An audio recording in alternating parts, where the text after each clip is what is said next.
আমি যে বিষয়টি নিয়ে প্রথমেই শুরু করতে চাই যে ক্রিয়া হলে পেশা, পরিবার পাবে ভরসা। এবং আজকের এই ক্রিয়া দিবসের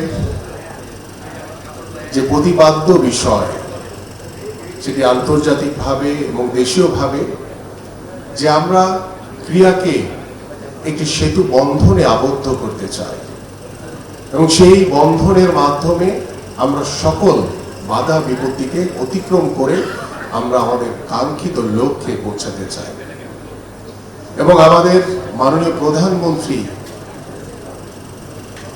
যে আগামীর বাংলাদেশে খেলাধুলাকে পেশা হিসেবে প্রতিষ্ঠার লক্ষ্য নিয়ে তিনি যে কার্যক্রম গত 30শে মার্চ উদ্বোধন করেছেন, আপনারা সকলেই অবগত রয়েছেন যে আমরা ইতিমধ্যে 129 জন খেলোয়াড়কে আমরা জাতীয় বীরদেরকে আমরা বেতন কাঠামোর আওতায় এনে ইতিমধ্যে তাদেরকে ক্রিয়া ভাতা প্রদান করা হয়েছে।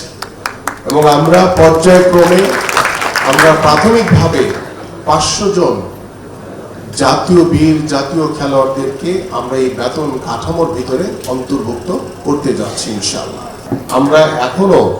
আমরা যে লিস্টটি আমাদের ফেডারেশনের কাছে চেয়েছি, অনেকেই দিয়েছেন, অনেকেই দেন নাই। এবং আমি আপনাদের কাছে বিনীত অনুরোধ করব যে যারা বাংলাদেশকে রিপ্রেজেন্ট করছে, যারা বাংলাদেশকে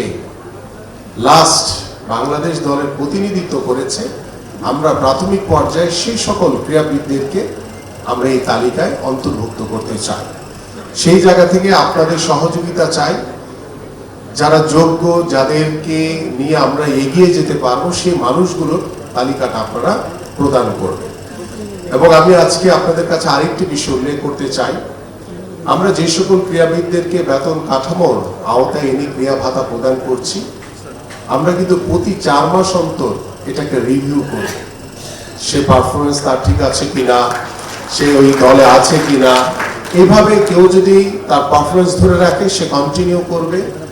কেউ যদি পারফরমেন্স দল থেকে যদি কেউ বাদ পড়ে যায়, তাহলে কিন্তু সে আমাদের বেতন কাঠামোর যে আওতায় এনে যে ক্রিয়া ভাতা প্রদান করছে, সেই ভাতার আওতায় থেকে কিন্তু তারা সরে পড়বে। এইভাবে আমরা পর্যায়ক্রমে আমরা আমাদের স্বচ্ছতা, নিরপেক্ষতা বজায় রেখে যারা বাংলাদেশকে রিপ্রেজেন্ট করছে তাদেরকে আমরা এগিয়ে নিয়ে যেতে চাই। এবং এই ক্রীড়াবিদদেরকে বেতন কাঠামোর আওতায় এনে আমরা আমাদের তৃণমূলে যে মেসেজটি ইতিমধ্যে আমাদের মাননীয় প্রধানমন্ত্রী দিয়েছেন যে আমরা প্রত্যেকটি পরিবারের ভরসা এবং আস্থা অর্জন করতে চাই।